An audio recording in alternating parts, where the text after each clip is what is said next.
जब तक न मंजिल पा सकूं तब तक न मुझे विराम है, चलना हमारा काम है, चलना हमारा काम है।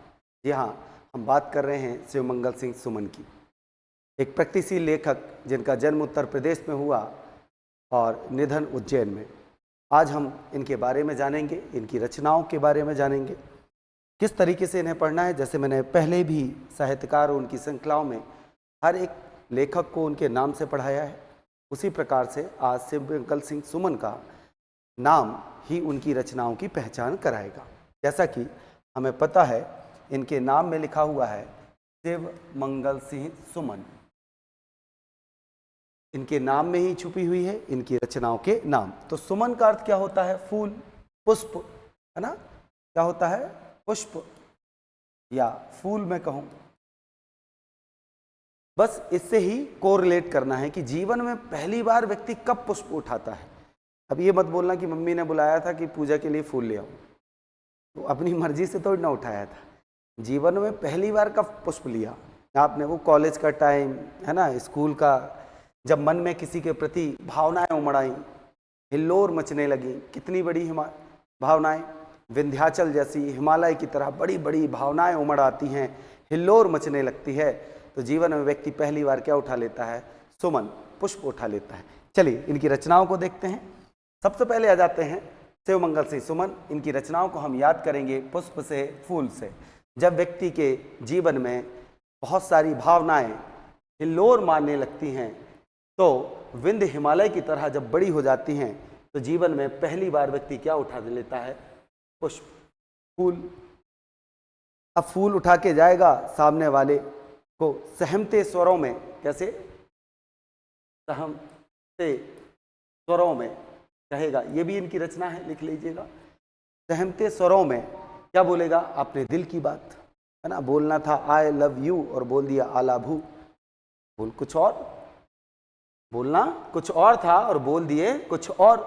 तो जब आपके मन में क्या उठी? बहुत सारी भावनाएं उमड़ने लगी, हिल्लोर मचाने लगी, ऐसी भावनाएं जो हिमालय की तरह और विंध्याचल की तरह बड़ी हो गई, तो आपने क्या किया? जीवन में पहली बार पुष्प उठा लिया और जाकर उसको क्या कर दिया? फूल देने की। अब याद रखिएगा, जब जीवन में पहली बार किसी को पुष्प देने जाओगे तो आप प्रलय का सृजन करने जा रहे हो। कैसे?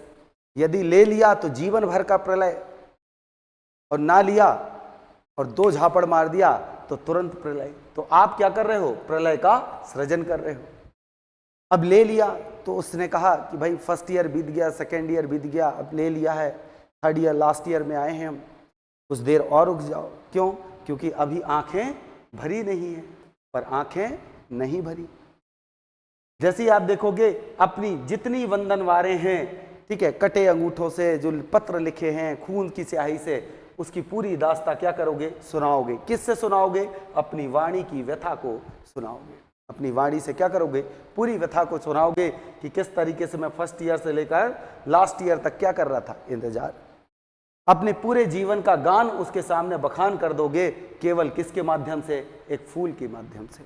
और याद रखिएगा, आप पूरी पिक्चरें उठा लें, जब भी देखना कोई रोमांटिक सॉन्ग, है ना, प्रणय भरा सॉन्ग हो, है ना, गीत हो, वो फूलों के बीच में गाया जाता है। तो याद रखिएगा, जीवन के सबसे ज्यादा गाने कहाँ? बगियों में, फूलों में, राई के खेत में, है ना, ऐसे गाए जाते हैं। तो जीवन गान याद रखिएगा। और सबसे ज्यादा क्या होती है? अगर मिट्टी अच्छी है, मिट्टी की बारात, तो फूल अच्छे होंगे और मिट्टी की महिमा। तो इतनी आपको रचनाएं याद रखनी है शिवमंगल सिंह सुमन जी की, कि सबसे पहले मन में उठी क्या? हिल्लोर। तो हमने जीवन में क्या उठा लिया? पुष्प उठा लिया। रहने गए, अपनी मन की व्यथा बताए सहमते स्वरों से, सहमते स्वर। कैसी भावनाएं थी? विंध्याचल हिमालय की तरह। दोस्त ने कहा तू आगे चल, मैं पीछे खड़ा हूं, जो होगा देखा जाएगा, कुछ हुआ तो सबसे पहले मैं भागूंगा। आप चले गए। आपने प्रलय का सृजन कर लिया। किसका? प्रलय का सृजन। या तो क्षणिक हो सकता है या तो दीर्घकालीन प्रलय से।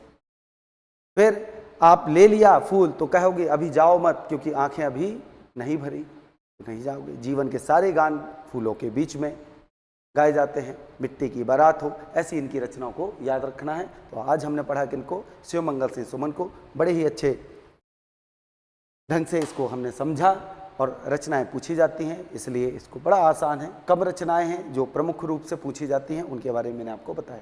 ठीक है, वीडियो अच्छा लगा हो तो लाइक करें, शेयर करें अपने दोस्तों से, मित्रों से, जो भी तैयारी कर रहा है ना। और चैनल को ऐसे ही वीडियो के लिए आप क्या कर लें, सब्सक्राइब कर लें। जय हिंद, जय भारत।